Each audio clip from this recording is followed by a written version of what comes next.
Shalom, nama saya Nuris Lidiati dengan NIM 10420210016 dari Prodi Bimbingan dan Konseling Kristen semester 1 kelas A. Di sini saya akan menjelaskan materi tentang motivasi dalam belajar. Pengertian motivasi yaitu suatu tenaga atau faktor yang terdapat di dalam diri manusia yang menimbulkan, mengarahkan, dan mengorganisasikan tingkah lakunya. Pernyataan ini sejalan dengan Hamzah BU dalam Ria. Motivasi merupakan dorongan yang terdapat dalam diri seseorang untuk berusaha mengadakan perubahan tingkah laku yang lebih baik dalam memenuhi kebutuhannya. Menurut Elida dalam Ria 2012, teori motivasi dibagi menjadi 3, yaitu teori kebutuhan adalah teori yang mengatakan bahwa manusia sebagai makhluk yang tidak akan puas hanya dengan terpenuhi suatu kebutuhan, tetapi ia akan puas jika semua kebutuhannya terpenuhi. Yang kedua adalah teori humanistik.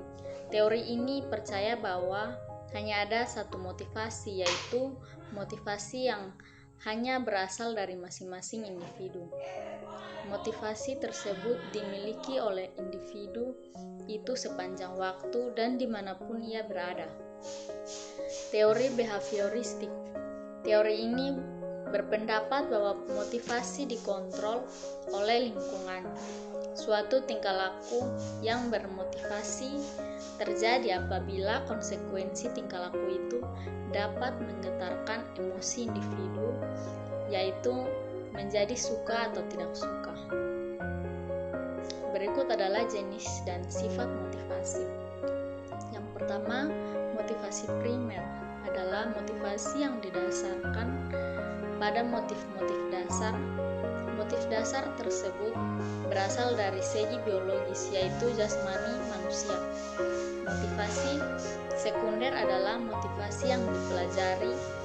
Motif ini dikaitkan dengan motif sosial seperti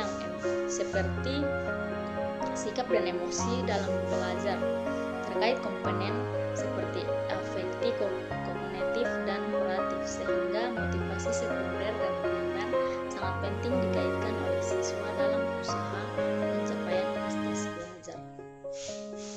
Berikut adalah sifat motivasi.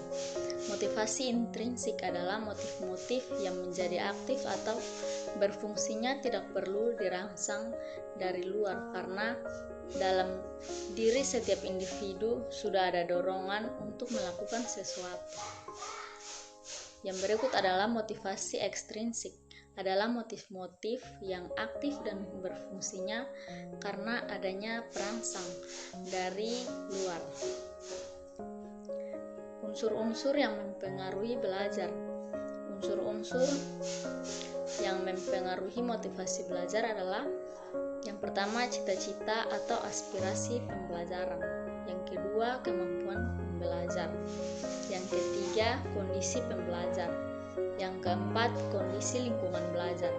Yang kelima, unsur-unsur dinamis belajar, pembelajaran. Yang keenam, upaya guru dalam memberikan pembelajaran.